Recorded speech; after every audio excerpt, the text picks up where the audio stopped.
Obboleeyyan Islaamaa galanni kan rabbii keenyaati. Tola guddaa nutti uume islaamummaa yoo kenne islaamummaa kana keessatti immoo namni tokko riitiin kan inni keessa bashannanu kan inni keessa gammadu isaaf jiraachuu qabu waan ta'eef riitii waggaa keessatti yeroo lama nuuf taasise alhamdulillahi rabbil aalamiin. Alhamdulillahi rabbil aalamiin. Guyyaa sagantaa tuulamina wali qabsiifnaan kun dhaabbataa kana waan ta'eedhaaf rabbi irra nageenyaan aafiyaa guutuudhaan asitti walitti nu qabee rabbii keenya faarfanna.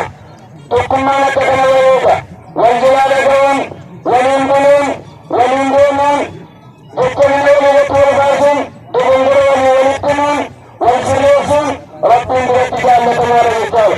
Akkuma isin beektan akkuma hundi keenya nu beeknu akkuma Muhammad amma dubbatee ispiikeriin kun hindura magaalaa irratti baay'ee qalbii nu galchee ture jechaadha.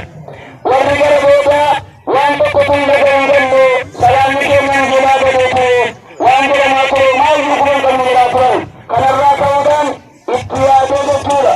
Koreen warri gaara warri godhanaa hundiyyuu itti yaaduudhaan kaleessa ijoolleen dargaggoon kaleessa irraa kaafanii ispiikeriin kun akkamitti akka sirraa'ee sagaleen isa bitaa jiru isa mirga jiru isa ta'ee jiru isa ta'ee jiru akkamitti akka inni ta'u itti yaadamee jiru sagantaan kun bifa bareedaa isin argitan miidhagaa isin argitan kanaan gaggeeffamaa jiru jechuudha. Haa ta'u malee akkuma nama ammas jedhee ispiikeriin irra ittiin sagaleen kun nagaamee handi jecha haala gadi dhagaa jiru kun ergisaadha jechaadha.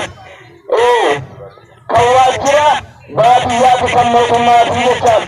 Haa ta'u jirri ergisa jiraatuuf yeroo hundayyuu galatoomanuu yeroo hundayyuu ergifannaa osoo hin taane hojii gurguddaa hojjetaa jirra. Hojjennees jirra. Hojjechuufis karoora guddaa qabna waan ta'eedhaaf guyyaa irraa uummanni hedduun uummanni baay'een dhiira irraa dubartii irraa xiqqaa irraa guddaa irraa dargaggeessa dargaggeettii irraa sooressa hiyyeessa irraa asitti walitti qabame kun maaliif uummata amma kana baay'een nu taanee taane ispiikerii kana hin bitannu nuyyuu maaliif bitannee bu'aa naa biraatiif maaf nuyyuu hin kireessinu naa biraatiif iyyuu ergisaa yoo ta'e maaliif hin ergifnu uummata amma kana baay'ee nu taanee taane maaliif iyyuu dhaabbataa maaf itti jedhamu maaliif iyyuu yeroo hunda ergisaatti fayyadamna waan jedhuudhaan sagantaan keenya irraa yoo xumuruu dadhabnes bu'uura buufanneetiyyuu bu'uura kaa'anneef galla waa'ee ispiikerii kana irra hin baanuun ta'u yeroo tokko sagalee takbiiraadhaan mee dhageessa